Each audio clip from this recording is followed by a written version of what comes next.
Okay.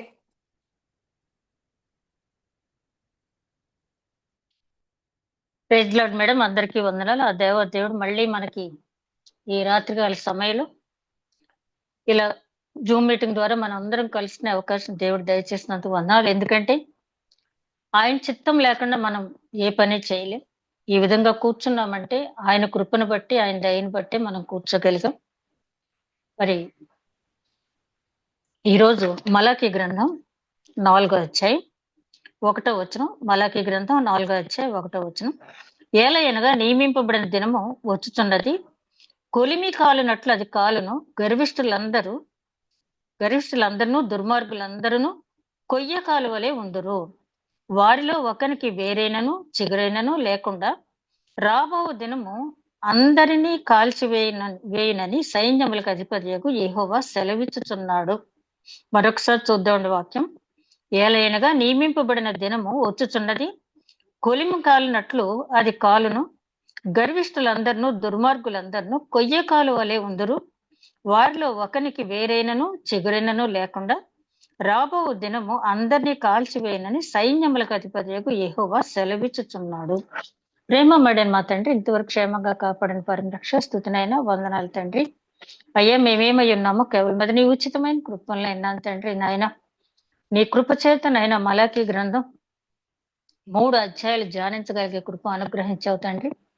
చివరి అధ్యాయం ధ్యానించబోతూ ఉంటుండగా ఆధ్యాత్మిక మర్మములు మీరే వెల్లడి చేయమని, నన్ను మరుగుపరచమని, అదే విధంగా తండ్రి వినుచున్న ప్రతి ఒక్కరికి వినగల చెవి, గ్రహించగల మనసు, ఆచరించగలిగిన దయచేయమని, వాక్యం ధ్యానిస్తూ నాకు ఉంటున్న ప్రతి ఒక్కరికి నీ యొక్క పరిశుద్ధాత్మ నడిపింపు దయచేయమని, కార్యాంతమని నిన్ను బహుగా స్థుతించుకునే కృప అనుగ్రహించమని, ఏ విధమైన ఆటంకం లేకుండా నీ కాపుదల్లో ఉంచమని తండ్రి, మరొక్కసారి మాకు భాగ్యం అనుగ్రహించినందుకు, చిన్న మందగా కూడి నేను స్తుతించే భాగ్యం దయచేసినందుకు వందనాలు చెల్లించుకుంటూ మా ప్రభువును నీ ప్రియ కుమారుడని యేసుక్రీస్తు ద్వారా వేడుకుంటున్నాం తండ్రి. ఆమేన్. దేవునికి వందనాలు. మరొకసారి చేరి వచ్చిన ప్రతి ఒక్కరికి వందనాలు.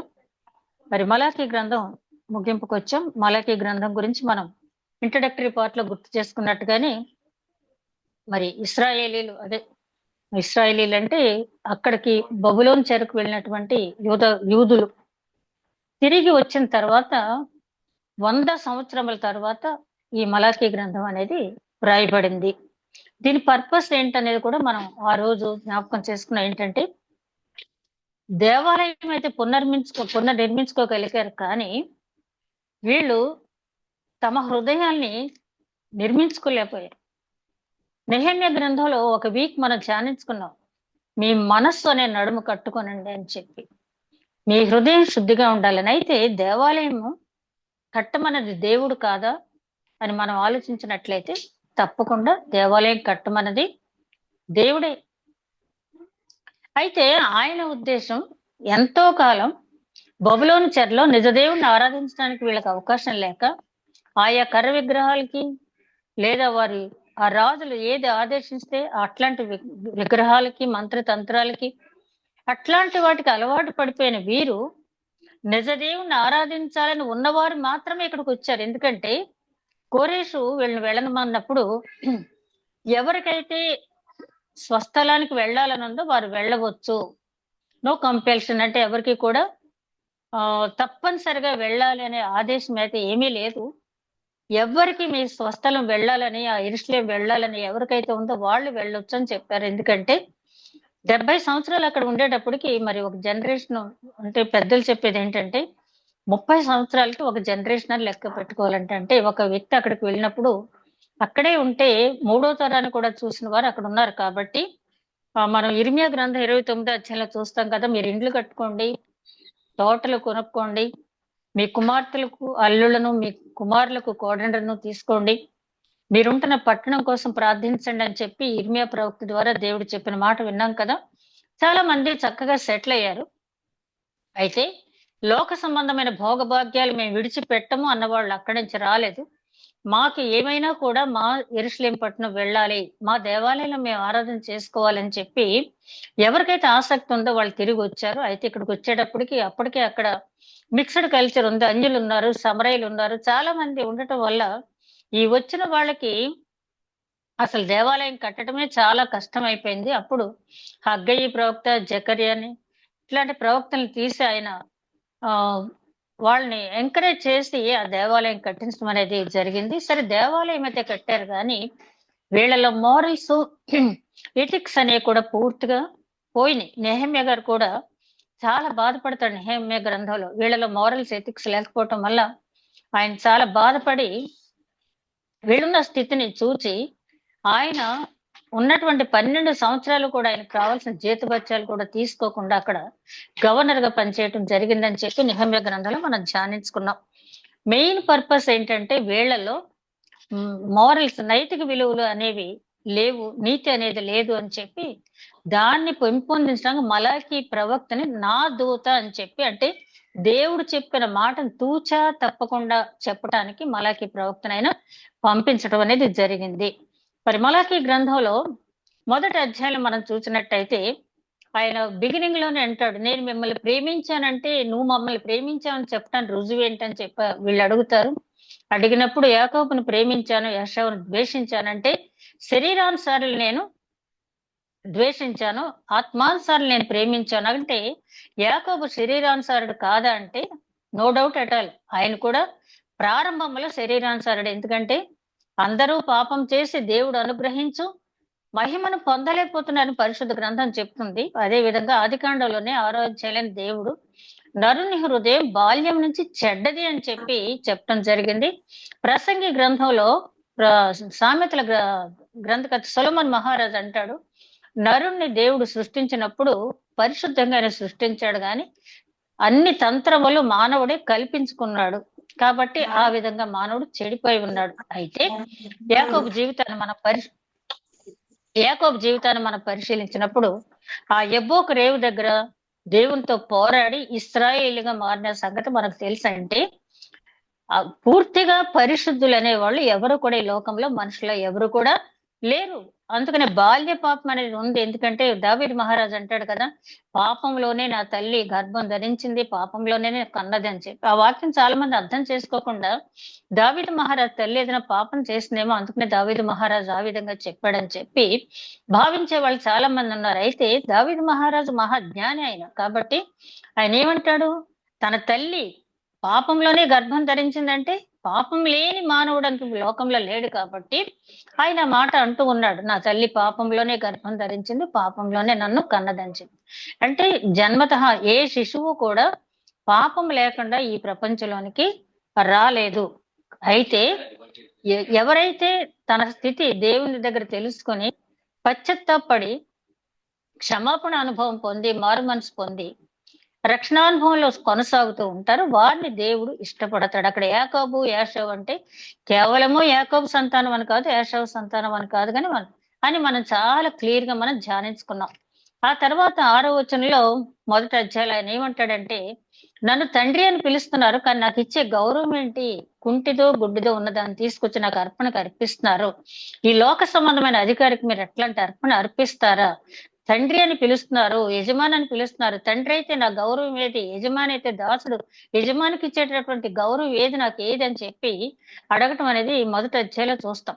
ఇక 2వ అధ్యాయానికి వచ్చేటప్పటికి అక్కడ అన్య స్త్రీని వివాహం చేసుకోవటం, రెండోది ఏంటంటే వివాహం చేసినటువంటి భార్యకు డైవర్స్ ఇవ్వటం అనేది నేను సహించలేనిది, ఆమె పక్షాన్ని నేను ఉంటానని చెప్పి ఆయన చెప్పడం జరిగింది. 3వ అధ్యాయానికి వచ్చేటప్పటికి అక్కడ ఇద్దరు గురించి ప్రస్తావన అనేది చూపించారు. బాప్తిస్మిచ్చే యోహాను, జీసస్ క్రైస్ట్ కూడా వారి పని ఏ విధంగా చేసుకుని వెళ్ళారో వారిని బట్టి మనం ఏ విధంగా నడుచుకోవాలనేది మనం ధ్యానించుకున్నాం. అదే 3వ అధ్యాయంలో ఆయన ఏమంటాడంటే, నేను రెండో రాకడలో వచ్చేటప్పుడు చాకలివాని సబ్బుగా కంసాల అగ్నిగా వస్తాను, అది తట్టుకోవాలంటే మనం ఆ రోజు ధ్యానించుకునేటప్పుడు అనుకున్నాం కదా, ఏ బుల్లెట్ ప్రూఫ్ జాకెట్ కూడా దానికి నిలవదు, కానీ పరిశుద్ధ వస్త్రం, నీతి వస్త్రం, రక్షణ వస్త్రం మనం ధరించాలి. కాబట్టి అది ధరించాలి అంటే దేవుని వైపు తిరగాలి. మీరు నా వైపు తిరిగిన యెడల నేను మీ వైపు తిరుగుతాను అన్నప్పుడు వీళ్ళు ఏమంటారు, మేము ఎందుకు తిరగాలి, ఏం తప్పు చేసామన్నప్పుడు మీ మీద నేనే సాక్ష్యం పలుకుతాను, ఎవరు అక్కర్లేదు, మీరు చేసిన తప్పులన్నీ నేను చెప్తున్నానని చెప్పి ఆ 3వ అధ్యాయం చివరిలో చెప్పిన తర్వాత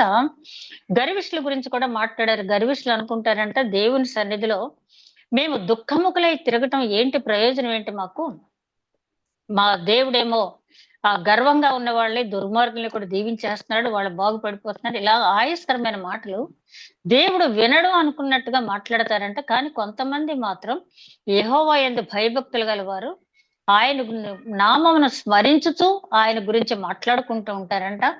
వారి పేర్లు జీవ గ్రంథంలో వ్రాయబడి ఉంటాయి అని చెప్పడం జరిగింది. అంటే 3వ అధ్యాయం చివరికొచ్చేటప్పటికి భక్తిహీనులను ఒక పక్కన, భక్తిపరులు ఒక పక్కన ఆయన పెట్టడం అనేది జరిగింది. ఇక ఈ 4వ అధ్యాయానికి వచ్చేటప్పటికి మనం ఒక సంగతి గుర్తు చేసుకున్నట్టయితే, ఇది మలాకీ గ్రంథం ముగింపు. ఈ 4వ అధ్యాయం అనేది మలాకీ గ్రంథం ముగింపు. అలాగే ఓల్డ్ టెస్ట్‌మెంట్ పాత నిబంధన ముగింపు. అంత మాత్రమే కాదు. మలాకీ గ్రంథం ముగింపు, ఓల్డ్ టెస్ట్‌మెంట్ ముగింపు మాత్రమే కాదు.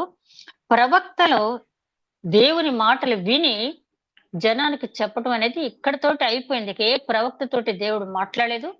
ప్రవక్తల ద్వారా దేవుడు మాట్లాడలేదు. ప్రవచనాలు వినలేదు జనం. అయితే తర్వాత జాన్ ద బాప్టిస్ట్ వచ్చే వరకు కూడా ఇక ఏ ప్రవక్త లేరు. 400 సంవత్సరాలు నిశ్శబ్ద కాలం అని మనందరికీ తెలుసు. మలాకీ గ్రంథం అయిపోయిన తర్వాత క్రొత్త నిబంధనకు వెళ్ళేటప్పటికి ఒక వైట్ పేజ్ ఉంటుంది ప్రతి బైబిల్‌లో కూడా. అది దేనికి సూచన అంటే 400 సంవత్సరాలు నిశ్శబ్ద కాలం. అంటే ఈ 400 సంవత్సరాలు దేవుడు నిశ్శబ్దంగా ఉన్నాడా? మనల్ని చూడట్లేదా? సృష్టి నుంచి ఆయన అటు తిరిగి ఉన్నారా అని చెప్పంటే ఇశ్రాయేలుని కాపాడువాడు కునుకడు, నిద్రపోడు. ఆయన నిరంతరం చూస్తూనే ఉంటాడు. నిరంతరం మేనేజ్ చేస్తూనే ఉంటాడు. ఆయన సైన్యములు పనిచేస్తూనే ఉంటాయి. కానీ 400 సంవత్సరాలు ఏంటంటే ఆయన ఏ ప్రవక్తతోటి తన జనానికి ఈ మాట చెప్పమని చెప్పలేదు. నాకిది చదువుతా ఉంటే ఏమనిపించిందంటే, ఒకప్పుడు విసిగిపోయి 420 సంవత్సరాలు ఇశ్రాయేలీయుల్ని ఐగుప్తు చెరకి బానిసత్వానికి అప్పగించాడు. వారి కన్నీరు, వారి మొర్ర విని మళ్ళీ తీసుకొచ్చాడు. తీసుకొచ్చేటప్పుడు ఆయన చెప్తాడు మోషేతో, "ఈ జనాన్ని నువ్వేమి ఇదవ్వద్దు. మళ్ళీ వీళ్ళు త్వరలోనే మళ్ళీ ఇంకో చెరలోకి వెళ్ళిపోతారు. అక్కడ వీరికి తెలియని దేవతల్ని కర్రతోనూ, ఇనుముతోటి, వాటితో లోహాలతో చేసిన దేవతల్ని పూజిస్తారు వీళ్ళని" చెప్పి ఐగుప్తు నుంచి వీళ్ళు వచ్చేటప్పుడే ఆయన చెప్పడం అనేది జరిగింది. ఎందుకంటే సృష్టికర్త మన హృదయాలన్నీ కూడా ఆయనకు తెలుసు. ఆయన తాపత్రయం ఏంటంటే మనం ఏదో మంచివారం అని మనల్ని ఎన్నుకోలేదు. కానీ శుద్ధీకరించి ఆయనుండే స్థానంలో మనల్ని పెట్టుకోవటానికి ఆయన మనల్ని ఎంచుకున్నాడు. ఇది నేను గమనించినప్పుడు, ఇది చదువుతున్నప్పుడు నాకనిపించింది ఏంటంటే, ఆ రోజు ఐగుప్తు బానిసత్వానికి 420 సంవత్సరాలు దాదాపు అంటే భౌతిక బానిసత్వానికి ఇశ్రాయేలీయులను అప్పగించేశాడు. ఆ తర్వాత ఇప్పుడు మనం చూసినట్టయితే ఈ 400 సంవత్సరాల నిశ్శబ్ద కాలం ఆధ్యాత్మిక బానిసత్వానికి దేవుడు అప్పగించేశాడా? ఎందుకంటే ఇక ఏ ప్రవక్తతోటి వదిలిపెట్టేశాడు జనాన్ని. ఆయన పూర్తిగా వదిలేశాడు. వదిలిపెట్టడం అంటే ఒక మాట ఒక భక్తుడు నేను బుక్ చదువుతున్నప్పుడు ఆయన అంటాడు, దేవుడు మనల్ని విడిచిపెట్టడం కంటే ఘోరమైన శిక్ష మనకి లేదు. ఎందుకంటే ఒక బిడ్డ తప్పు చేసినప్పుడు తండ్రి ఆ బిడ్డను క్రమశిక్షణలో పెట్టి శిక్షించి మళ్ళీ హక్కును చేర్చుకుని కౌగిలించుకుంటే ఆ బిడ్డ సంతోషిస్తాడు. కానీ ఇక నీకు నాకు ఏమీ సంబంధం లేదని వదిలేసినట్టయితే ఆ బిడ్డ ఎంత తల్లడిల్లిపోతాడో కదా. అందుకనే దేవుడు మనల్ని వదిలిపెట్టేస్తే అంతకంటే ఘోరమైన శిక్ష ఇంకొకటి లేదు. యోబు అంటాడు ఒకానొక సమయంలో, నువ్వు అస్తమానం నా వంక చూస్తావెందుకు? నా వంక చూడకు, నువ్వు ఇంకేం చూస్తా అంటే యోబు బాధలో అనుకుంటాడు. కానీ దేవుడు మన వైపు చూడకపోతే అది ఎంత బాధో అనుభవించే వాళ్ళకి మాత్రమే తెలుస్తుంది. దేవుడు మన వైపు చూడకపోవటం అంటే ఆయన చూస్తూనే ఉంటాడు. కానీ మనం ఆయన చూసే ధైర్యం చేయం. ఎందుకంటే ఆ స్థితిలో గిల్టీ కాన్షియస్ లో దేవుని వైపు చూసి దేవుని సన్నిధి అనుభూతిని మనం పొందలేం. కాబట్టి ఈ 400 సంవత్సరాలు కూడా హెబ్రీ గ్రంథకర్త అంటాడు కదా, తండ్రి శిక్షించని కుమారుడు దుర్బీజుడే. తండ్రి శిక్షించిన కుమారుడు దుర్బీజుడే. దేవుని శిక్షకు లోబడి ఉన్నప్పుడు దేవుడు మనల్ని గమనించి ఎప్పటికప్పుడు శిక్షిస్తే మనం చాలా దేవుడు మనల్ని శిక్షిస్తే మనం చాలా మంచి చాలా మంచి ఫలితం మనం పొందుతాం. అంతే తప్పించి దేవుడు మనల్ని వదిలిపెట్టేస్తే అంతకంటే ఘోరమైన శిక్ష అనేది మరొకటి లేదు. ఇక్కడ చదువుతున్నప్పుడు నాకు ఇంకొక మాట గుర్తొచ్చింది. ఏంటంటే, ఆమోసు ప్రవక్త ద్వారా దేవుడు సెలవిచ్చిన మాట 8వ అధ్యాయం 11వ వచనం మీరు తర్వాత చూడండి. అక్కడ చాలా తేటతెల్లంగా చెప్తాడు. ఆయన ఏంటంటే, ఒక కాలం వచ్చుచూ ఉన్నది. ఒక కాలం వచ్చుచున్నది.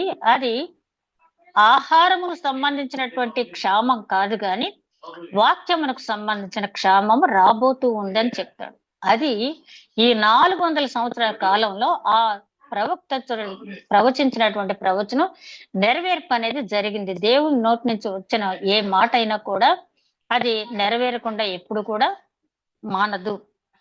తర్వాత మనం గమనించినప్పుడు ఈ ఈ కాలంలో ఏం జరిగింది? 400 సంవత్సరాల కాలంలో ఏం జరిగిందంటే, దాని గురించి చెప్పాలంటే మనకొక 2 అవర్స్ టైం పడుతుంది. మనం మామూలుగా పైన ఆలోచించినట్టయితే ఈ 400 సంవత్సరాలు భూమి మీద జనం లేరా? జనాన్ని దేవుడు చూడలేదా? మాట్లాడలేదంటే చక్కగా ఉన్నారు. మరి 539లో పారసీక సామ్రాజ్య పరిపాలన మొదలైన తర్వాత 200 సంవత్సరాలు వారు పరిపాలించిన తర్వాత, ఆ తర్వాత గ్రీకు రాజ్యం వచ్చింది. ఇదంతా కూడా మనకి దానియేలు గ్రంథంలో ధ్యానించుకుంటున్నాం కదా మనం. దానియేలు గ్రంథంలో ఆ ఆ బొమ్మను చూపిస్తాడు కదా దానియేలుకి నెబుకద్నెజరుకు వచ్చిన కలది. అందులో తల, తర్వాత బాడీ, చేతులు ఇవన్నీ కూడా ఆ శిరస్సు భాగం బంగారమేమో నెబుకద్నెజరు కాలం, ఆ తర్వాత మాదీయులు, ఆ తర్వాత గ్రీకు, ఆ తర్వాత రోమీయులు వచ్చి పరిపాలిస్తారని చెప్పి చివరికి చేతితో సహాయం చేతితో చేతి సహాయం లేనటువంటి రాయి వచ్చి ఈ మొత్తం ఈ సామ్రాజ్యాలన్నిటినీ పడగొట్టేస్తుందని చెప్పి అక్కడ దానియేలు గ్రంథంలో చెప్పబడింది. ఆ చేతి సహాయం లేకుండా తీయబడిన రాయి మనందరికీ తెలుసు. అమూల్యమైన రాయి, శ్రేష్టమైన రాయి, మూలక తలరాయి అయినటువంటి యేసుక్రీస్తు. దేవుని రాజ్యం ఇంకా కొనసాగుతూనే ఉంది భూమి మీద కదా. కాబట్టి ఆ దానియేలు గ్రంథంలో చెప్పినట్టుగా ఆ రాజ్యాలు వస్తూనే ఉన్నాయి. పారసీక రాజ్యం తర్వాత గ్రీకు రాజ్యం, గ్రీకు రాజ్యం తర్వాత అలెగ్జాండర్ చనిపోయిన తర్వాత కొంతకాలం ఈ యూదులు ఐగుప్తీయులకు అప్పగించబడ్డారు తోలమి పోర్టస్ ప్రభుత్వంలో. అక్కడ ఐగుప్తుకు వీళ్ళు తీసుకుని పోయిన తర్వాత ఏమైందంటే మళ్ళీ వీళ్ళు కొంతకాలం సిరియాకు కూడా బానిసలుగా వెళ్ళవలసి వచ్చింది. అందుకని ఆయన చెప్తాడు కదా, ఒక్క పారసీక మాదీయ రాజుల కాలంలో అక్కడ బానిసత్వమే కాదు, వీళ్ళు చెదరిపోయి చాలా చోట్ల బానిసత్వం అనుభవిస్తారని చెప్పి ముందుగానే చెప్పడం జరిగింది పరిశుద్ధ గ్రంథంలో. ఆ తర్వాత మనం గమనించినట్లయితే మక్కబీయుల చరిత్ర అంతా ఉంటది కదా. మక్కబీయుల చరిత్ర మన ప్రొటెస్టెంట్ బైబిల్లో ఉండదు. ఆ రోమన్ కేథలిక్ బైబిల్లో ఉంటుంది. ఇంకెక్కడన్నా ఉందేమో నాకైతే తెలియదు కానీ రోమన్ కేథలిక్ బైబిల్లో ఉంటుంది. ఎందుకు మన పరిశుద్ధ గ్రంథంలో పెట్టలేదు? మక్కబీయుల చరిత్ర నిజంగానే జరిగింది కదా, పరిశుద్ధ గ్రంథంలో ఎందుకు పెట్టలేదని చాలా మందికి ఒక ఆలోచన, ఒక అనుమానం ఉంటుంది. ఎందుకు పెట్టలేదు అంటే, ఆ మక్కబీయుల చరిత్ర రాసిన ఒక వ్యక్తి రాశాడు.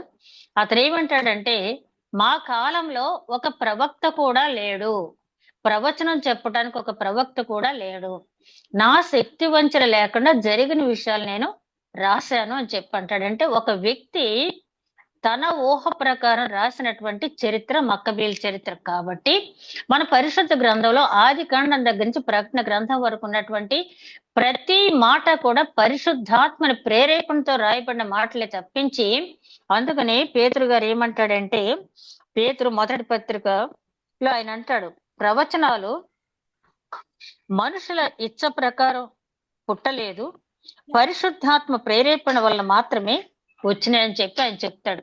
ప్రవచనాలు అనేవి పేతురు రెండో పత్రికలో ప్రవచనాలు అనేవి మనుషుల ఊహను బట్టి పుట్టలేదు కానీ అది పరిశుద్ధాత్మని ప్రేరేపణ వల్ల, అంటే దేవుడు పరిశుద్ధాత్మను ప్రేరేపించడం ద్వారా, పరిశుద్ధాత్ముడు రాసే వ్యక్తిని ప్రేరేపించడం ద్వారా వచ్చినటువంటి మాటలు మాత్రమే మన పరిశుద్ధ గ్రంథంలో ఉన్నటువంటి వాక్యాలన్నీ.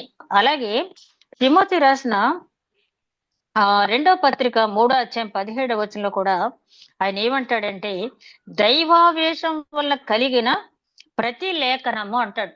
తిమోతితో మాట్లాడుతూ పౌలు గారు, ఓ తిమోతి, పరిశుద్ధ గ్రంథంలో ఉన్న మాటలన్నీ కూడా దైవావేశం వలన వచ్చినటువంటి మాటలు, పరిశుద్ధాత్మ ప్రేరేపణ వల్ల వచ్చినటువంటి మాటలు. ఇంకా చెప్పాలంటే ఇంకా డీప్ గా వెళ్తే మనం స్టడీ బైబిల్ ఎక్కడ చూస్తే ఈ పరిశుద్ధ గ్రంథంలో రాయబడిన మాటలన్నీ కూడా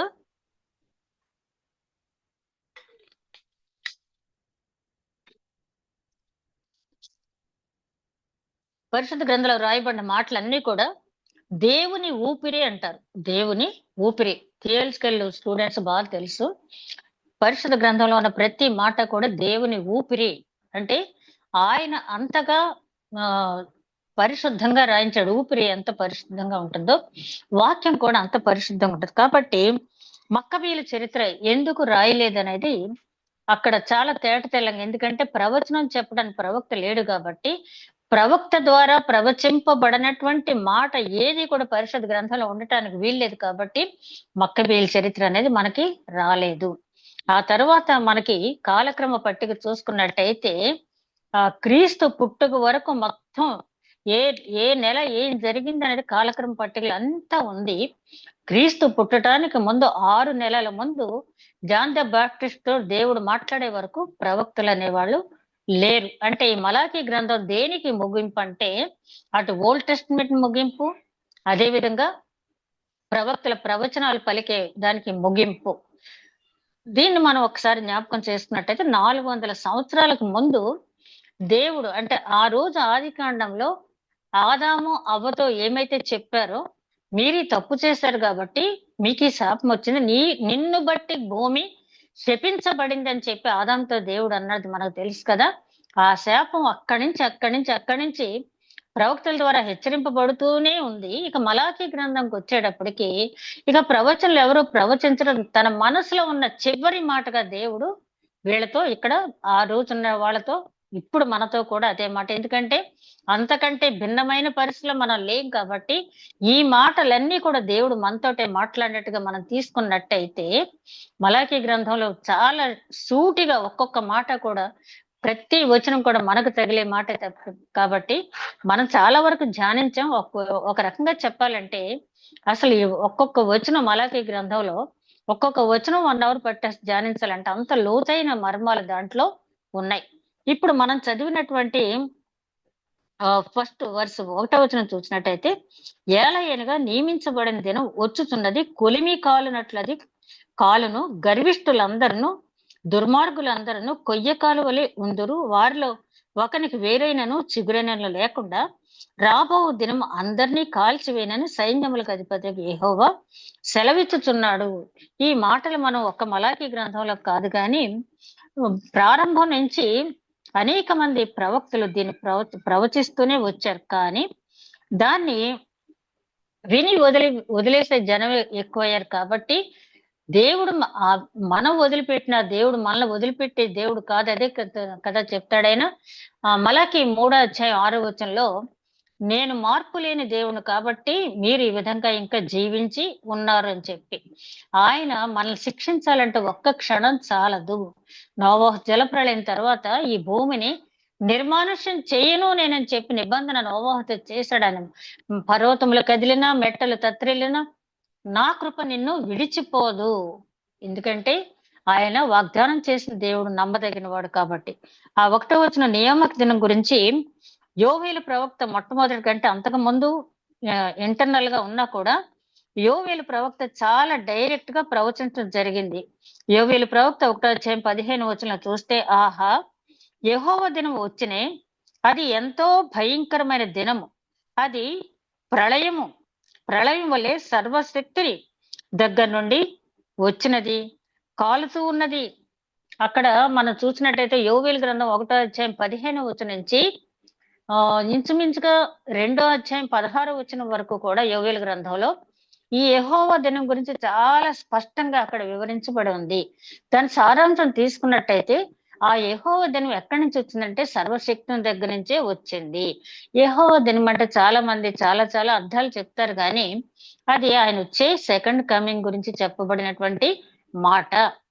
అయితే ఆ సమయానికి మేము ఉండం కాబట్టి మేము ఆ కాలేవారిలో ఉండమని ఎవరు అనుకోవటానికి లేదు. కానీ నువ్వెంతకాలం భూమి మీద జీవించావో అంతకాలమే నీ జీవితం అంతా కూడా ఆయన దగ్గర ముద్రింపబడి ఉంటది. కాబట్టి మీరైనా నేనైనా కూడా మన రోజులన్నీ కూడా అక్కడ లిఖింపబడి ఉంటాయి. కాబట్టి అందుకనే మోషే గారు అంటాడు, దేవ జ్ఞాన హృదయంతో మా దినములు లెక్కించుకుంటూ జీవించే జ్ఞానం మాకు అనుగ్రహించు అంటాడు. ఎందుకంటే ఎంతకాలం బ్రతికమన్నది కాదు కానీ దేవునికి ఇష్టమైన జీవితం ఎంతకాలం జీవించమని యాకోబుని ఫరో నీ వయసు ఎంత అని అడిగినప్పుడు ఏమంటాడంటే, నేను యాత్ర చేసిన దినములు చాలా ఎక్కువ, కానీ నేను జీవించిన సంవత్సరములు బహు తక్కువ.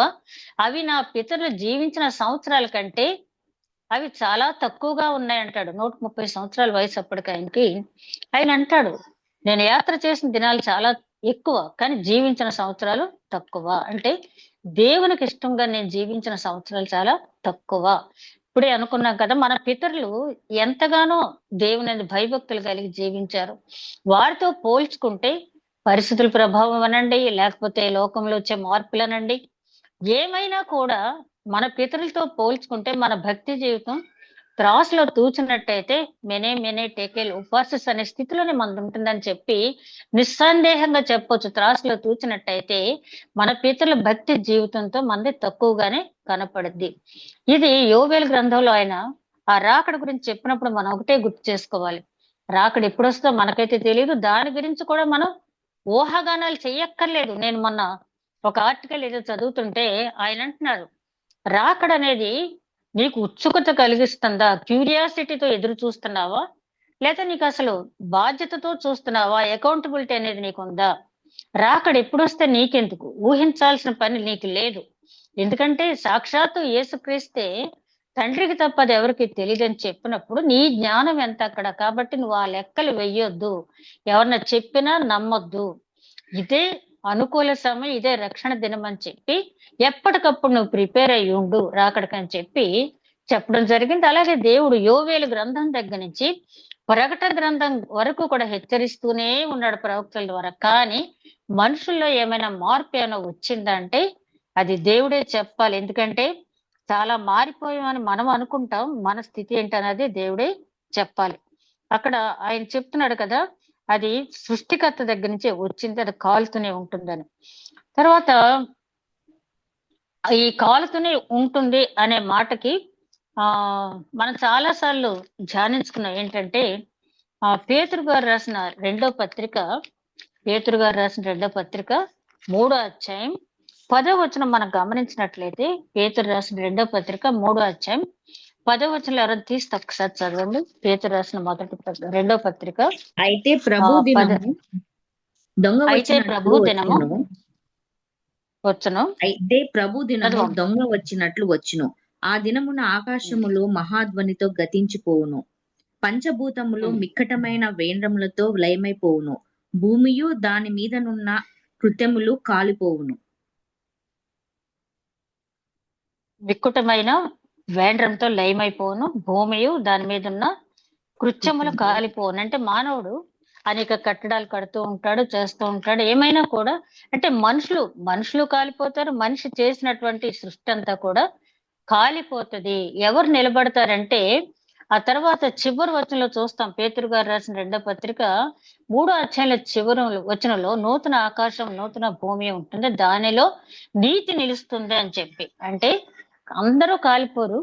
అక్కడ మహావేంద్రంతో వచ్చినప్పుడు ఎవరు నిలిచి ఉంటారు? దేవుడు వాగ్దానం ఇచ్చాడు కదా, అందరిని నిర్మూలన చేయనని చెప్పి.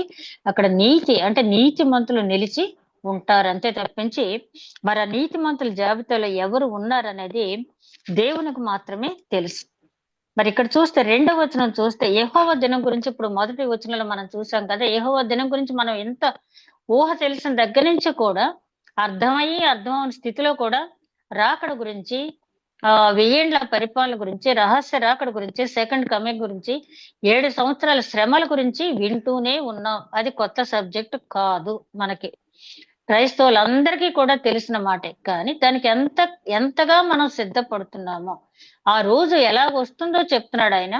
ఆ రోజు రాకముందు నీవు నేను ఈ లోకాన్ని విడిచిపెట్టి వెళ్ళినా ఆ జీవితాన్ని, మన జీవిత గ్రంథాన్ని అక్కడ తెరిచినప్పుడు అక్కడ ఉన్నటువంటి మన క్రియలను బట్టి మనం కాలిపోయే వారిలో ఉంటామా, నీతిమంతుల లిస్ట్ లో ఉంటామా అనేది అక్కడ దేవుడు తేల్చి చెప్తాడు. కాబట్టి ఆ రాకడ సమయం గురించి కంటే కూడా ఈ లోకాన్ని మనం విడిచిపెట్టి వెళ్ళిపోయే ముందు మన జీవితం ఏంటని చెప్పి మనం పరిశీలించుకోవాలి. మొన్న ఒక పాస్టర్ గారి జీవిత చరిత్ర నేను చదువుతూ ఉంటే, ఆయన పేరు ఏదో జేమ్స్ హ్యారీ రాబర్ట్ ఏదో ఉంది ఆయన పేరు.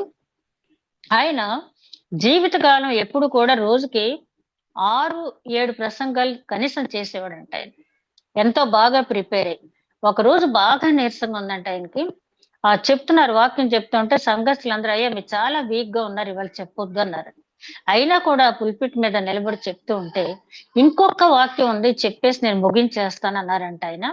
ఇంకొక వాక్యం ఉంది ముగించేస్తాను అన్నారు. కానీ ఆ వాక్యం ముగించక ముందే ఆయన చనిపోయారట. అక్కడ ఉన్నటువంటి ఒక సంఘ పెద్ద ఆయన జీవితాన్ని చూసిన ఆయన అన్నారంట, ఈ ముగింపు వాక్యం ఆయన పరలోకంలో ముగించుంటాడు అని చెప్పి. అంటే అంతగా పని చేసినప్పుడు వాళ్ళు తప్పకుండా పరలోకానికి వెళ్తారు, అందులో డౌట్ ఏమీ లేదు. అంటే ఇలాంటి జీవిత చరిత్రలు చదివినప్పుడు మనం ఎంతగా సిద్ధపడుతున్నాం అని చెప్పి మనం పరిశీలించుకోవాల్సి ఉంది. ఆ తర్వాత 2వ వచనం చూస్తే, నా నామ అయితే నా నామందు భయభక్తులు గలవారగు మీకు నీతి సూర్యుడు ఉదయించును, అతని రెక్కలు ఆరోగ్యం కలుగజేయును, కనుక మీరు బయలుదేరి క్రొవ్విన దూడల వలె గంతులు వేయినట్లు గంతులు వేయుదురు. నేను క్రొవ్విన దూడల వలె గంతులు వేయుదురు. నీతి సూర్యుడు ఉదయం గురించి చెప్తున్నారు. ఈ నీతి సూర్యుడు అనే మాట గురించి కూడా చాలా మంది వ్యాఖ్యానాలు ఎన్నో రకాలుగా చేశారు. నేనైతే వాడుక భాషలో ఉన్నటువంటి బైబిల్లో చూసినట్టయితే న్యాయ ఉదయం అని ఉంది. నీతి సూర్యుని ఉదయం అంటే న్యాయ ఉదయము, అంటే న్యాయ తీర్పు. అక్కడ చెప్పాలంటే ఆ తీర్పు జరిగేటప్పుడు ఎవరు నిలబడతారంటే, నా యందు భయభక్తులు గలవారు అందులో నిలబడతారు. ఆ నీతి సూర్యుడు ఉదయించినప్పుడు దేవుని యందు భయభక్తులు, మనం 3 అధ్యాయంలో చదువుకున్నామే, దేవుని యందు భయభక్తులు గల వారి పేర్లు జ్ఞాన గ్రంథంలో వ్రాయబడి ఉంటాయని, వాళ్ళు ఆ నీతి సూర్యుని రెక్కల కిందకి వస్తారు. ఆ నీతి సూర్యుని రెక్కల ఆరోగ్యాన్ని, స్వస్థతని ఇస్తాయని చెప్పి. ఏ స్వస్థత అంటే ఆధ్యాత్మిక స్వస్థత. అప్పటి వరకు అంత నీతిమంతులుగా వాళ్ళు జీవించడానికి ఈ లోకంలో వాళ్ళు ఎన్నో బాధలు పడి ఉండొచ్చు, ఎన్నో శ్రమలు అనుభవించి ఉండొచ్చు. మనం చూస్తున్నాం కదా, క్రైస్తవులుగా బహిరంగంగా వచ్చి చెప్పి సువార్త ప్రకటించే వారిని ఏ రకంగా హింసిస్తూ ఉన్నారో. మరి ఫస్ట్ వచ్చినటువంటి మిషనరీస్ జీవిత చరిత్రలు అయితే బుక్స్ లో రాయబడి ఉన్నాయి. కానీ ఇప్పుడు కూడా అట్లాంటి పనిష్మెంట్స్ పొందుతున్నటువంటి శ్రమ సేవకులు ఎంతో మంది ఉన్నారు. వాళ్ళ గురించి ఏ మీడియా కవర్ చేయదు, మనకి వార్తలు వచ్చేది కూడా చాలా తక్కువగా ఉంటుంది. ఆ ప్రాంతాల్లో చూసిన వాళ్ళు మాత్రమే చెప్పగలుగుతున్నారు. అట్లాంటి వాళ్ళకి ఆయన రెక్కల కింద వాళ్ళు పొందిన దెబ్బలకి, ఆయన పొందిన దెబ్బల చేత మన గాయములు తగ్గిని, మనకు స్వస్థ అనుగ్రహించబడిందని యెషయా గ్రంథం 53 అధ్యాయంలో ఏదైతే ఉందో, అలాగే ఆ నీతి సూర్యుని రెక్కల కింద మనకి స్వస్థత కలుగుతుంది. న్యాయోదయం అని చెప్పంటున్నాడు. న్యాయ ఉదయం అంటే న్యాయంకు సంబంధించినటువంటి తీర్పు. లోకంలో ఉన్నంత కాలం కూడా మనకు న్యాయ సంబంధమైన తీర్పు అనేది దూరమే. ఇప్పుడు మనం చూస్తూ ఉంటే న్యాయ వ్యవస్థల మీద వస్తున్నటువంటి విమర్శలు మామూలు విమర్శలు కాదు. ఎవరైనా మనకు అన్యాయం చేస్తే న్యాయస్థానానికి వెళ్ళి మొరపెట్టుకోవాలి మనం. కానీ న్యాయ వ్యవస్థల్లో న్యాయం తీర్చవలసినటువంటి ఆ న్యాయమూర్తులు మాట్లాడుతున్నటువంటి మాటలు, వారు మరి రెచ్చగొట్టేటట్టు చేసే ప్రసంగాలు, మాట్లాడుతున్న మాటలు చూస్తూ ఉంటే ఎవరిని ఆశ్రయించాలని చెప్పి చాలా మంది ఇంకా చాలా ఒక రకమైనటువంటి ఈ బాధలు ఉన్నారు. అయితే మనకైతే పరిశుద్ధ గ్రంథం పఠించే వరకు మనకు తెలుసు, న్యాయం తీర్చే దేవుడు మనకున్నాడు. ఈ లోక సంబంధంగా మనల్ని ఎన్ని బాధలు పెట్టినా ఈ బాధలన్నీ లోకంలో మనం శరీరంతో ఉన్నప్పుడు మాత్రమే. ఈ శరీరం వదిలిపెట్టి ఎప్పుడైతే మనం ఆయనతో ఉంటామో ఆ స్వస్థత అనేది పూర్తిగా వచ్చేస్తుంది. ఒక సేవకుడంట లోకంలో ఉన్నంత కాలం కూడా చాలా షర్ట్ వేసుకుంటే షర్ట్ చింపేసేవాళ్ళంట. అయితే ఎందుకు అనవసరంగా ఎక్కడికి వెళ్ళినా నా షర్ట్లు చింపేస్తున్నారు, నేను మళ్ళీ కొనుక్కుని వేసుకోవటం, వాళ్ళు ఎలాగో కొడుతున్నారు నన్ను, ఆ షర్ట్ చింపేసి కొడుతున్నారు కాబట్టి నేను షర్ట్ కాకుండా మామూలు పంచి కట్టుకుని వెళ్తాను, సువార్త ప్రకటిస్తానంటే ఆ వీప్ మీద గాయాలు చాలా దెబ్బలు. ఆయన చనిపోయినప్పుడు ఆ డెడ్ బాడీని తీసుకొస్తా ఉంటే ఒళ్ళంతా గాయాలతోటే ఆయన ఉన్నాడంట. సరే, ఆయన చనిపోయిన తర్వాత ఆయనతో పాటు స్నేహంగా ఉంటూ సువార్త సేవ చేసినటువంటి ఒక మంచి భక్తుడు ఆయనతో పాటు అక్కడికి వెళ్ళిన తర్వాత, దేవుడి దగ్గరికి వెళ్ళిన తర్వాత, ఫలానా అతను వచ్చాడు కదా అని చూస్తా ఉంటే మంచి దగదగ మెరిసిపోయే బట్టలు వేసుకుని ఉన్నాడంట. ఈయన లోకంలో ఉన్నంత సేపు కూడా మరి ఆ కుట్టే దెబ్బలకి ఆ షర్ట్లు చింపేస్తున్నారని బట్టలు, ఆయన కేవలం ఆ పంచెతో మాత్రమే ఉన్నారు. కానీ ఇక్కడ చక్కని పంచె లాల్చితో దగదగ మెరిసిపోతూ కనపడుతున్నాడు. నాకేంటి అనుకున్నాడంట కలలో ఆయన. అప్పుడు ఒక స్వరం వినపడిందంట. ఈ లోకంలో అతను దేవుడి కోసం తనకున్న వస్త్రాలు పోగొట్టుకున్నాడు. కానీ దేవుడు అతనికి ఎన్నడూ చిరిగిపోనటువంటి, ఎవరూ చింపలేనటువంటి మహిమ వస్త్రాన్ని దేవుడు ఆయనకి ఇచ్చాడని చెప్పి. అట్లాంటి సేవకులు ఇంకా ఇప్పుడు కూడా ఉన్నారు కాబట్టి అక్కడ ఏం చెప్తున్నాడంటే ఆయన, ఆ నీతి సూర్యుడు రెక్కల కింద, వాడుక భాషలో రెక్కలు అనే మాటకి ఏముందంటే అంచులు. అంటే ఆ నీతి సూర్యుడు అంచులు మనకు తగిలిన, ఎందుకంటే మోషేతో చెప్పాడు కదా, నన్ను చూచి ఎవరు బ్రతకలేరని చెప్పి.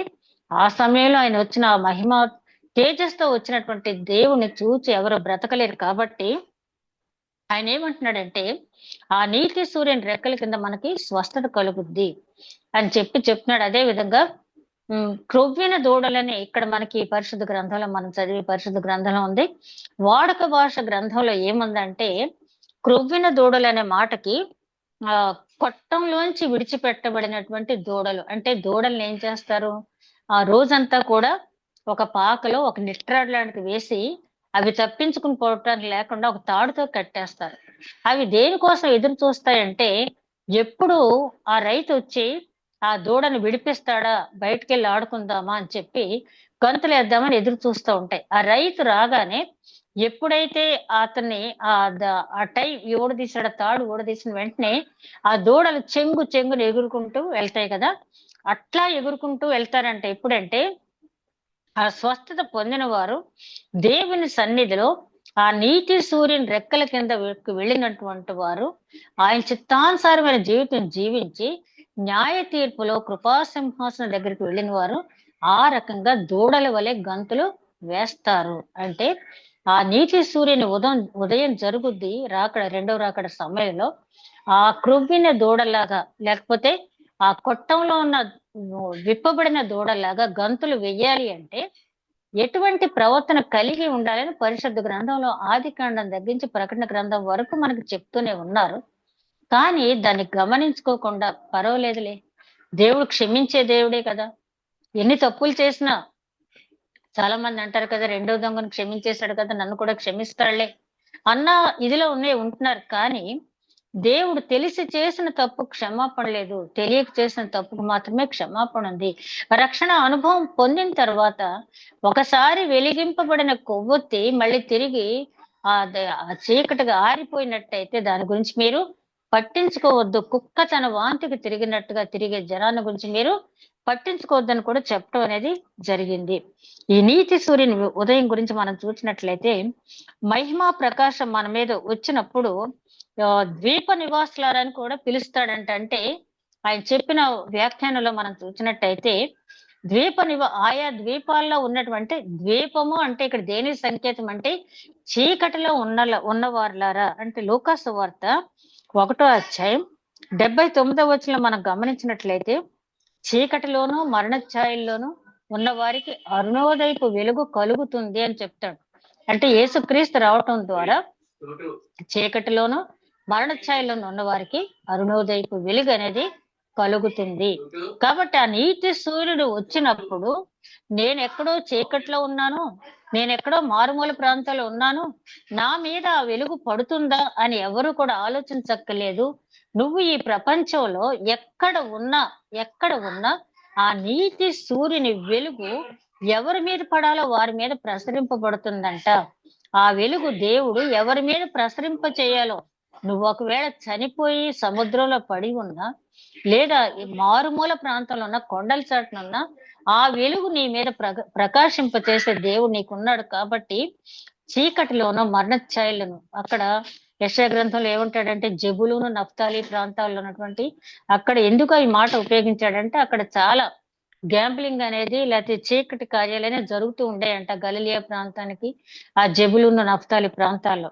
వాళ్ళతో ఈ వాక్యం చెప్పబడింది ఏంటంటే మీరు మారు మనసు పొందినట్టయితే ఓ జెబులూని నఫ్తాలి ప్రాంతాల లారా మీ మీదకి నీతి సూర్యుడు అరుణోదయం కలిగిస్తాడు. మీకు అరుణోదయం కలిగిస్తాడు. అరుణోదయం అన్నా, నీతి సూర్యుడన్నా, న్యాయ దేవుడన్నా కూడా ఇవన్నీ కూడా పర్యాయ పదాలు చివరికి తేలేది ఏంటంటే రెండో రాకడ సమయంలో పట్టరాని మహిమా తేజస్తో వచ్చే దేవుడి గురించి చెప్పబడినటువంటి మాటలు. అదే విధంగా మనం గమనించినట్లయితే మూడో వచనానికి వచ్చేటప్పటికి ఆయన అంటున్నాడు, నేను నియమింపబో దినము దుర్మార్గులు మీ పాదముల క్రింద ధూళి వలె ఉందురు, మీరు వారిని అడగద్రొక్కుదురని సైన్యములకు అధిపతి యెహోవా సెలవిచ్చుచున్నాడు. ఆ దినమున జరిగే ఇంకొక కార్యం ఏంటంటే, ఆ నీతి సూర్యుడు ఉదయించినప్పుడు గర్విష్ఠులు కాలిపోతారు. తర్వాత నీతిమంతులు ఆయన దగ్గర స్వస్థత పొందుతారు, సంతోషిస్తారు, గంతులు వేస్తారు. అంత మాత్రమే కాకుండా గర్విష్ఠుల్ని వాళ్ళ పాదముల క్రింద అణగదొక్కేటట్టు దేవుడు ఆజ్ఞాపిస్తాడంట. తీర్పు తీర్చే వారంగా ఉంటామని చెప్పి కూడా అక్కడ భావం అనేది ఉంది. దాని గురించి ఆ వాక్య వివరణ చూసినట్టయితే, మనము వారికి లోకానికి తీర్పు తీర్చే, లోకం అంటే లోకములో ఉన్నటువంటి దేవుణ్ణి అంగీకరించినటువంటి జనానికి మనం తీర్పు తీర్చే స్థాయిలో ఉంటాం. ఇది మత్తయి సువార్త 19వ అధ్యాయం 27, 28 వచనాల్లో ఒకసారి ఒక యువకుడు వచ్చి నిత్య జీవం పొందటాన్ని నేనేం చెయ్యాలి అన్నప్పుడు, 10 ఆజ్ఞలు అనుసరించి అన్నప్పుడు, నేను చిన్నప్పటి నుంచి అనుసరిస్తున్నాను అన్నప్పుడు, ఆయన యేసుక్రీస్తు ఆ యువకుడితో ఏమంటాడంటే, నీ ఆస్తిని అమ్మి బీదలకు ఇచ్చి నన్ను వెంబడించు అన్నప్పుడు, అతడు మిక్కిలి ఆస్తి గలవాడు కనుక వ్యసన పడుతూ తిరిగి వెళ్ళిపోయాడు. అప్పుడు ఆయన ఏమంటాడంటే, ధనవంతుడు ఆ పరలోక రాజ్యంలో చేరటం కంటే ఒంటె సూది బెజ్జంలో దూరటం చాలా ఈజీ అని చెప్పి అన్నప్పుడు, అప్పుడు పేతురు అడుగుతాడు, మరి మనుషులకి ఇది ఎలాగ సాధ్యం అంటే, ఇది మనుషులకు అసాధ్యం గాని దేవునికి సాధ్యమే. ఎవరు పరలోకానికి వెళ్తారు అనేది అక్కడ డిస్కషన్ జరుగుద్ది. అంటే ధనం అప్పటి వరకు కూడా అందరికి ఉన్నటువంటి ఒక నమ్మకం ఏంటంటే, ధనం ఉంటే ధనవంతులైతే, అంటే ధనం ఉంది అంటే దేవుడు వీరిని దీవించాడు, దేవుడు వీరిని ఆశీర్వదించాడు, కాబట్టి వీరు ధనవంతులయ్యారు, కాబట్టి వీరు ఇక్కడ ధనవంతులుగా ఉంటారు, వీళ్ళు పరలోక రాజ్యంలో కూడా ఉంటారని ఒక భావం అప్పటి వరకు ఉంది. ఎందుకంటే అప్పటి వరకు ఉన్న బోధకులు ఆ రకమైన బోధలు చేస్తున్నారు కాబట్టి జనం ఆ విధంగా అనుకునేవాళ్ళు. కానీ యేసుక్రీస్తు చెప్పింది ఏంటంటే, ధనం ఉండటం తప్పు కాదు, కానీ ధనాపేక్ష కలిగి ఉండటం సమస్త కీడులకి మూలం అని చెప్పి తిమోతి రాసిన పత్రిక ఒకటో పత్రిక 6వ అధ్యాయంలో మనం చూస్తాం. సంతుష్టి కలిగిన దైవ భక్తి గొప్ప లాభ సాధకం అని చెప్పి అక్కడ ఆయన చెప్పి ఒక ఉదాహరణ మనకు తెలుసు కదా. అబ్రహాముని బీద లాజరుని ఒక్క దగ్గరే చూపించాడు దేవుడు. ఎందుకంటే ఆ అబ్రహాం ధనవంతుడు దేవుడి దగ్గరికి వెళ్ళాడు, బీద లాజరు బీదవాడు దేవుడి దగ్గరికి వెళ్ళాడు. కానీ ఒక ధనవంతుడు మరి అక్కడికి వెళ్ళలేకపోయాడు, ఆ పాతాళానికి దగ్గర వెళ్ళిపోయాడు.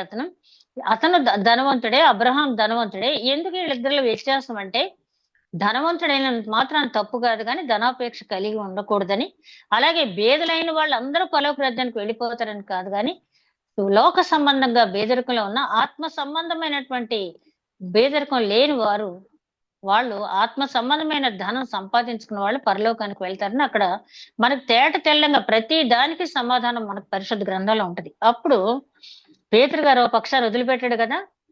సరే సరే తండ్రి, మరి దేవా ప్రవ్వా, మేము సమస్తం విడిచిపెట్టి నీ వెంట వచ్చాం మేము, మరి మాకేంటి, మా సంగతి ఏంటని అడిగాడు పేతురు గారు. అడిగినప్పుడు యేసుక్రీస్తు ఏం చెప్తాడంటే, పునర్జన్మ సమయంలో ఉంటది అక్కడ. కానీ అంటే ఏంటంటే, రెండవ రాకడ సమయంలో నేను వచ్చినప్పుడు మీరు మహిమాయుక్తంగా 12 సింహాసనాల మీద ఉండి 12 గోత్రాల వారికి మీరు తీర్పు తీర్చి తీర్పుకర్తలు అవుతారని చెప్పి పేతురు గారికి ఇచ్చేశాడు వాగ్దానం అక్కడ. కాబట్టి ఈ మాటను బట్టి మనం చూసినప్పుడు, ఎవరైతే ఆ 12 మంది శిష్యులనే కాదు గాని నీతిమంతులైన ప్రతి ఒక్కరికి కూడా అవకాశం ఉందని ఇక్కడ చెప్తూ ఉన్నాడు. ఇదే మాటను పౌలు గారు ఏమంటాడు అక్కడ తిమోతి రాసిన 2వ పత్రిక 4వ అధ్యాయం 7వ వచనంలో, నా పరుగు కడముట్టించుతని, మంచి పోరాటం పోరాడితిని, నా విశ్వాసము కాపాడుకుంటుని, నా కోసం నీతి కిరీటం దాచబడి ఉంది, నా కోసం మాత్రమే కాదు, నా వలె ప్రత్యక్షతను అపేక్షించు ప్రతి ఒక్కరికి ఆ కిరీటం ఉందని చెప్పి చెప్పడం జరిగింది.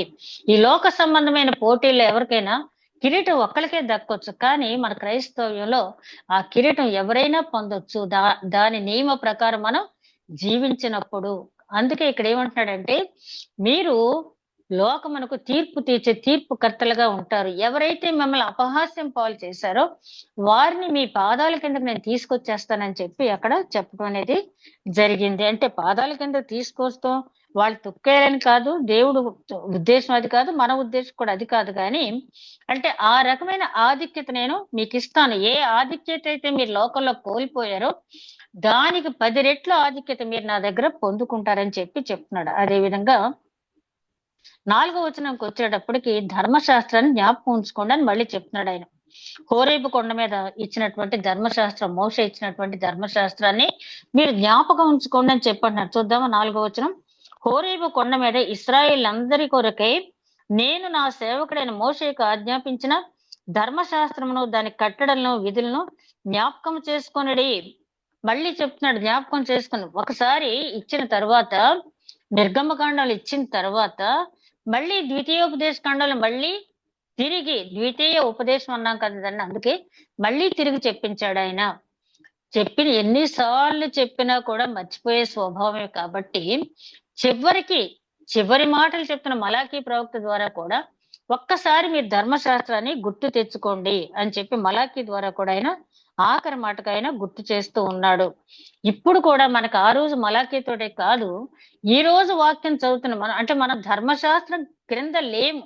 ఇప్పుడు మనం జ్ఞాపకం చేసుకోవాల్సిన దేవుని కృపను మనం జ్ఞాపకం చేసుకోవాలి. అయితే కృప ఉంది కదా అని చెప్పి ధర్మశాస్త్రాన్ని మనం పట్టించుకోద్దా? ధర్మశాస్త్రం గురించి పౌలంతటి మహానుభావుడే ధర్మశాస్త్రం నీతియు, పరిశుద్ధతయు, సమాధానం మనకు అనుగ్రహించింది అని చెప్పి ఎంతో ధర్మశాస్త్రాన్ని గురించి మాట్లాడటం జరిగింది. ధర్మశాస్త్రం అనుసరించడంలో మనం ఫెయిల్ అయ్యాం కాబట్టి మన బదులుగా ఆయన శిలువ మరణం పొందారు. అయితే కృప ఉంది కదా అని చెప్పి నేను ఏం చేసినా పర్వాలేదంటే అందరికీ కృప ఇస్తాడా దేవుడు? ఆనాటి కాలంలో నోవాహుతో ఏమన్నాడు?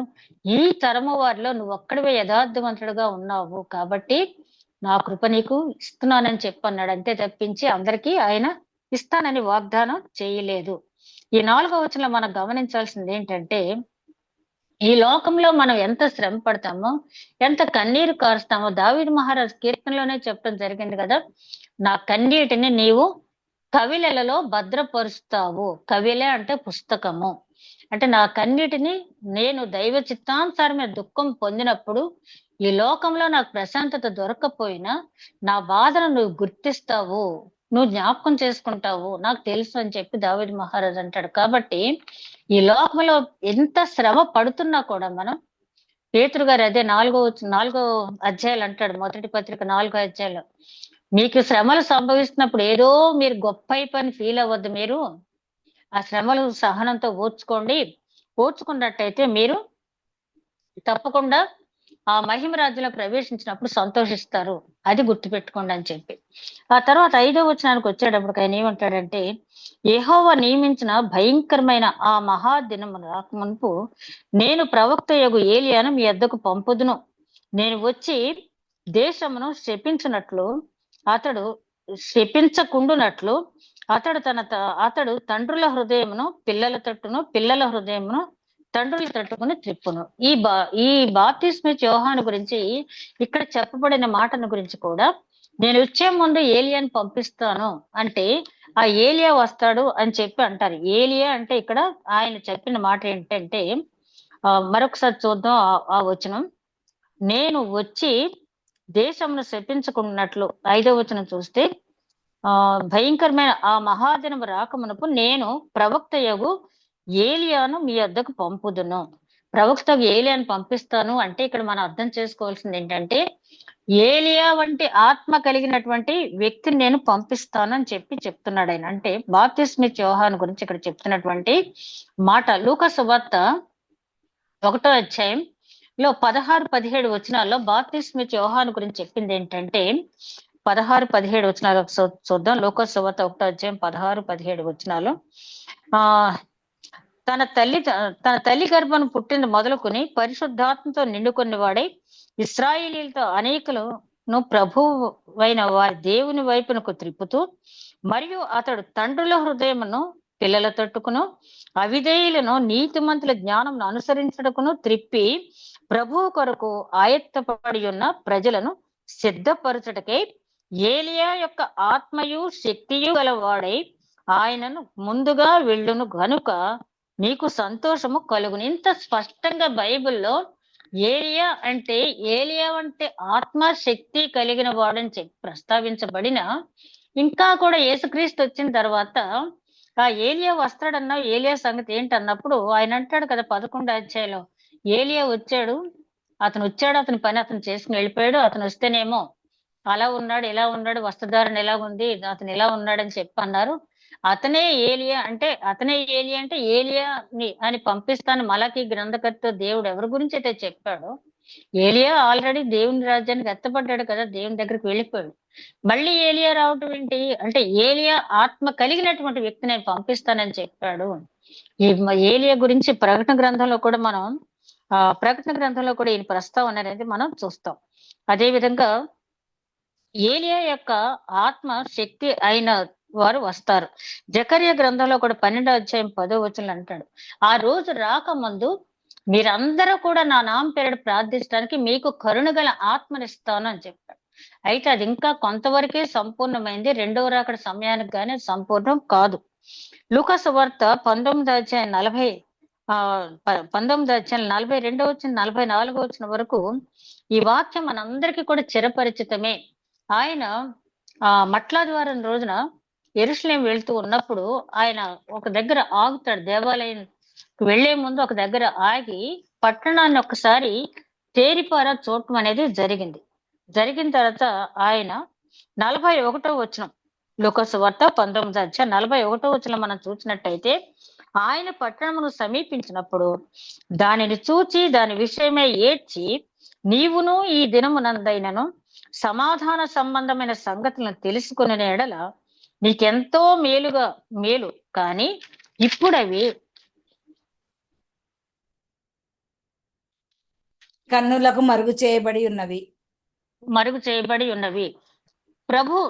ప్రభు నిన్ను దర్శించిన కాలమున నీవు ఎరుగుకుంటివి గనుక నీ శత్రువులు నీ చుట్టూ గట్టు కట్టి ముట్టడి వేసి అన్ని ప్రక్కలను నిన్ను అరికట్టి నీ లోపలనున్న నీ పిల్లలతో కూడా నిన్ను నేల కలిసి నీలో రాతి మీద రాయి నిలిపి ఉండకుండా ఉండనీయడని దినమున వచ్చునని చెప్పాను.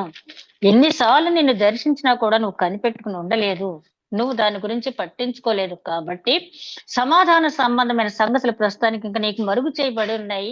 ఒక టైం ఇచ్చాడు దేవుడు, చాలు అనుకుంటే ఇక అంతే.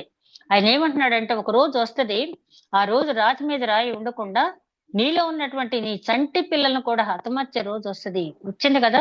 క్రీస్తు 70లో టైటస్ అనే వ్యక్తి యెరూషలేం దేవాలయాన్ని కూల్చివేయటమే కాకుండా ఎంత అల్లకల్లోలం చేశాడో, మనందరికీ ఎంత రక్తపాతం అనేది జరిగిందో. దండ్లు కట్టి అంటే అన్యజనులు వచ్చి యెరూషలేం చుట్టూ దండ్లు కట్టారంటారు కదా, వరుసగా 4-5 వరుసలు నిలబడి ఎంత అల్లకల్లోలం సృష్టించారో దేవుడు ఆ మాటని అక్కడ చెప్పడం అనేది జరిగింది. మత్తయి సువార్తలో కూడా ఆయన ఇదే విషయాన్ని ప్రస్తావిస్తూ, కోడి తన పిల్లలను రెక్కల కింద పెట్టుకున్నట్టుగా నేను మిమ్మల్ని పెట్టుకున్నాను, యెరూషలేమా ప్రవక్తల చంపుదానా అని చెప్పి ఆయన అక్కడ కూడా దుఃఖపడినట్టుగా మనం చూస్తాం. ఆయన అప్పుడే కాదు, ఈ రోజు కూడా మన గురించి కూడా దుఃఖపడుతూనే ఉన్నాడు. ఇక్కడ మనం గమనించినట్టయితే 6వ వచనంలో, దేశమును శపించకుండానట్లు అతడు తండ్రుల హృదయములు పిల్లల తట్టును, పిల్లల హృదయం తండ్రుల తట్టును తిప్పును. అంటే నా శాపం మీకు రాకుండా ఉండాలి అంటే మీలో మార్పు అనేది రావాలి, మారు మనసు అనేది రావాలి. నేను ఎంత చెప్పినా కూడా మీలో ఆ మార్పు రాలేదు. చివరికి యేసుక్రీస్తు అనుగ్రహించినటువంటి దర్శనాన్ని బట్టి బాప్తిస్మ ఇచ్చే యోహానికి మరి పద్మస్ ద్వీపంలో కనిపించినప్పుడు కూడా ఆయన చెప్పినటువంటి మాట ప్రకటన గ్రంథం 22వ అధ్యాయం 11వ వచనంలో మనం గమనించినట్లయితే, ప్రకటన గ్రంథం 12వ అధ్యాయం 11వ వచనం, అన్యాయం చేయువాడు ఇంకనూ అన్యాయమే చేయనిమ్ము, అపవిత్రుడైన వాడు ఇంకనూ అపవిత్రుడుగానే ఉండనిమ్ము, నీతిమంతుడు ఇంకనూ నీతిమంతుడుగానే ఉండనిమ్ము, పరిశుద్ధుడు ఇంకనూ పరిశుద్ధుడుగానే ఉండనిమ్ము, ఇదిగో త్వరగా వచ్చుతున్నాను. మనకు చాలా ఆశ్చర్యం కలుగుద్ది ఈ మాట. ఏంటి, దేవుడైనా ప్రవక్త ఈ మాట చెప్పింది? అన్యాయం చేసేవాడిని అలాగే చేయని, చెడిపోయేవాడిని ఇంకా చెడిపోని, నీతిమంతుడిని ఇంకా నీతిమంతుడిగా ఉండని అంటే చెప్పి చెప్పి చెప్పి విసుకొచ్చిన తర్వాత ఇక ఈ జనం మారు ఉదయ్ అని చెప్పి పౌలు గారు కూడా ఒకనొక సందర్భంలో తిమోతికి రాసిన పత్రిక 1వ అధ్యాయం చివరి వచనంలో ఆయన అంటాడు, హ్యుమనైను అలెగ్జాండర్ గురించి, వారి విశ్వాసం అనే ఓడ బద్దలైపోయింది. వారి నేను సాతానికి అప్పగించేశాను అంటాడు. అంటే విసుగెత్తిపోయింది వాళ్ళిద్దరితో పౌలు గారికి. మరి పౌలు గారు కూడా నేను క్రీస్తుని పోలి నడుచుకుంటున్నాను, మీరు నన్ను పోలి నడుచుకుంటున్నాను పౌలు గారికి విసిగిపోయి వాళ్ళిద్దరి గురించి ఎట్లాగైతే అన్నాడో, ఇక్కడ ఏమి చెప్తున్నాడు? చెడిపోయేవారు అలాగే ఉండని, అతిక్రమం చేసేవాడు అలాగే ఉండని, పరిశుద్ధుడిని పరిశుద్ధంగా ఉండని, నీతిమంతుడు నీతిమంతుడుగా ఉండని అని చెప్పి చివరికి ప్రకటన గ్రంథంలో 22వ అధ్యాయంలో చెప్తూ ఉంటే, ఈ విధంగా దేవుడు మనల్ని గనుక విడిచిపెట్టేస్తే మన స్థితి ఏంటి? 18వ వచనం ఒకసారి మనం చూసినట్టయితే, ఇదంతా మనం చదవక్కర్లేదు కానీ ఇందులో ఉన్నది కాకుండా ఈ వాక్యం కాకుండా ఎవరైనా ఒక పొల్లు కలిపితే ఈ గ్రంథంలో ఉదహరింపబడిన తెగుళ్ళని వాళ్ళ మీదకి వస్తాయి. అది కాకుండా తీసివేశారు అనుకోండి, ఏదన్నా తీసివేస్తే జీవ గ్రంథంలో వాళ్ళు పేర్లు వ్రాయబడవు. ఇది చివరి కర్సు, ఇది చివరి శాపం అన్నమాట. చూద్దాం 18వ వచనం. ఈ గ్రంథమందున్న ప్రవచన వాక్యములను విను ప్రతివానికి నేను సాక్ష్యం ఇచ్చుతున్నది ఏమనగా, ఎవరైనాను వీటితో మరి ఏదైనాను కలిపిన ఎడల ఈ గ్రంథంలో వ్రాయబడిన తెగుళ్ళు దేవుడు వానికి కలుగు చేయను. ఎవడైనాను ఈ ప్రవచన గ్రంథమునందు వాక్యములలో ఏదైనాను తీసివేసిన ఎడల దేవుడు ఈ గ్రంథంలో వ్రాయబడిన జీవ వృక్షములోనో పరిశుద్ధ పట్టణంలోనో వానికి పాలు లేకుండా చేయను. జీవ వృక్షంలో పాలు లేకపోతే ఇంకేముంది? జీవవృక్షంలో పాలు లేకపోతే పాతాళానికి వెళ్ళిపోవటమే. కాబట్టి చాలా జాగ్రత్త. చాలా దుర్బోధలు మనం వింటున్నాము, చాలా దుర్బోధలు వింటున్నాం. అబద్ధ ప్రవక్తలు వచ్చేసి మనకి ఇది నిజమా అన్నట్టు ఆదికాండం 3వ అధ్యాయంలో సాతాను అవ్వంతో ఏ విధంగా మాట్లాడింది ఇప్పటికీ మాట్లాడే వాళ్ళు ఉన్నారు. కాబట్టి చాలా జాగ్రత్తగా ఉండాలి. మనం గమనించాల్సింది ఏంటంటే, పాత నిబంధన ఒక శాపంతో ముగిసింది. మలాకి గ్రంథం చివరికి వచ్చేటప్పటికి నేను వస్తున్నాను, తీర్పు తీరుస్తాను, ఆ తీర్పులో నిలబడని వాళ్ళంతా కూడా కాలిపోతారని చెప్పి అది ఉండకుండా ఉండాలంటే మీరు జాగ్రత్త పడండి అన్నారు. ప్రకటన గ్రంథంలో కూడా 22వ అధ్యాయానికి వచ్చేటప్పటికి 11, 18 వచనాలు కూడా శాప వచనాలే చూసాం. కానీ దేవుడు దయామయుడు కదా. చివరి వచనానికి వచ్చేటప్పటికి 21వ వచనానికి వచ్చేటప్పుడు ప్రభు అయిన 20వ వచనానికి వచ్చేటప్పటికి ఈ సంగతుల గురించి సాక్ష్యం ఇచ్చేవాడు అవును త్వరగా వచ్చును.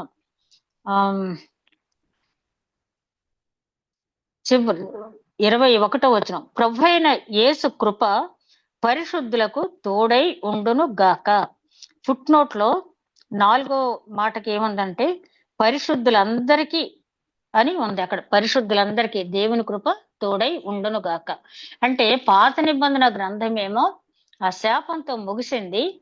క్రొత్త నిబంధన అంతా కూడా శాపవచనాలు ఉన్నప్పటికీ కూడా చివరికి ఏమైంది? దేవుని కృప పరిశుద్ధులందరికీ కూడా తోడై ఉండును గాక.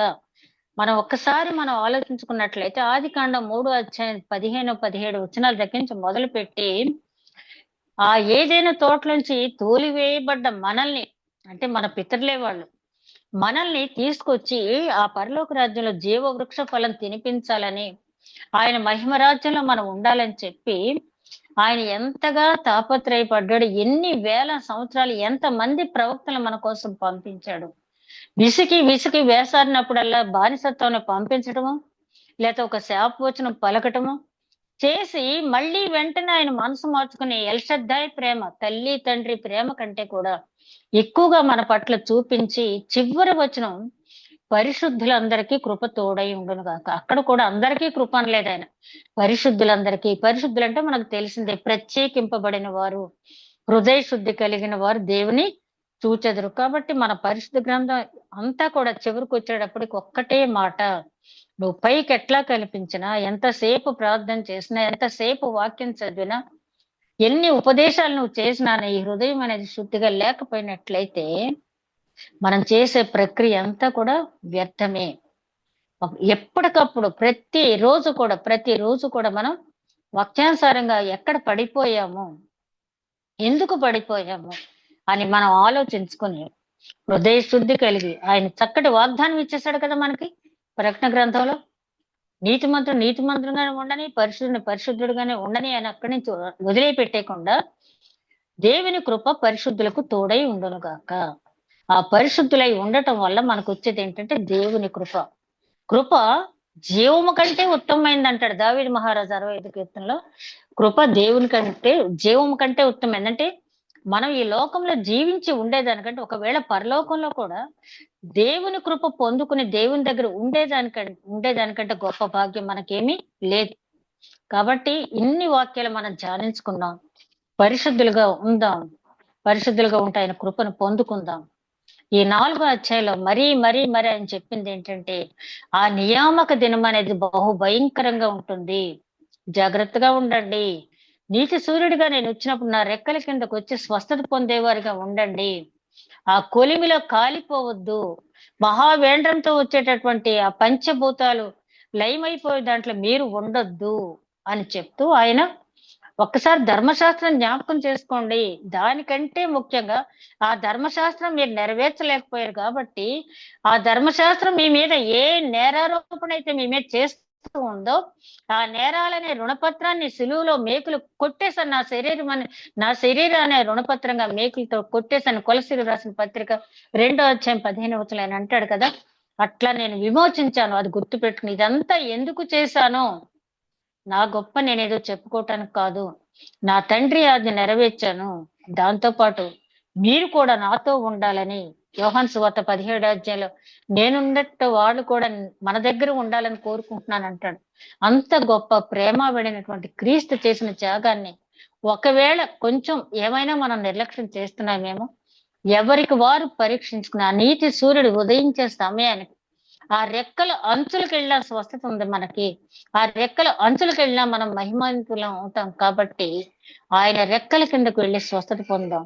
అట్టి నడిపింపు దేవుడు అనుగ్రహించునుగాక. దయగల మా ప్రభువా, ఈ మలాకి గ్రంథ ధ్యానాల ద్వారా ఒక్కసారి మా జీవితాలను మేము పరిశీలించిన అవకాశం దయచేసినందుకు వందనాలు చెల్లించుకుంటూ, రాబోయే కాలంలో నాయన ఎన్ని శ్రమలు, ఎన్ని పరీక్షలు, ఎన్ని వేదనలు వచ్చినా కూడా నీకై నిలబడే వారంగా ఆయన మమ్మల్ని నిలబెట్టండి. అవును ప్రభువా, నీవు నిలబెడితేనే మేము నిలబడగలం తండ్రి. నాయన మా ప్రయత్నంతో మేము నిలబడలేము. పడిపోయిన వారిని లేవనెత్తే దేవుడు తండ్రి. ఎక్కడైనా మేము పడిపోతుంటే మా చెయ్యి విడవద్దు తండ్రి. నాయన నీవు మా చెయ్యి విడిచినట్టయితే నాయన మేము ఎందుకు పనికిరాని వారు తండ్రి. మా చెయ్యి గట్టిగా పట్టుకుని తండ్రి నాయన మేము నీ పాదాల దగ్గరికి వచ్చే వరకు కూడా మా చేతిని విడిచిపెట్టదు తండ్రి. నాయన మరి మానవులు తండ్రి ఒక్క క్షణంలో ఒక్కొక్కసారి అనేక విషయాలు ఆయన తప్పిపోతూనే ఉంటాం తండ్రి. నాయన కరుణించి తండ్రి, కరుణించి నీ కృప మాకు చూపించమని మా ప్రభువును నీ ప్రియ కుమారుడని యేసుక్రీస్తు ద్వారా వేడుకుంటున్నాం తండ్రి. ఆమేన్.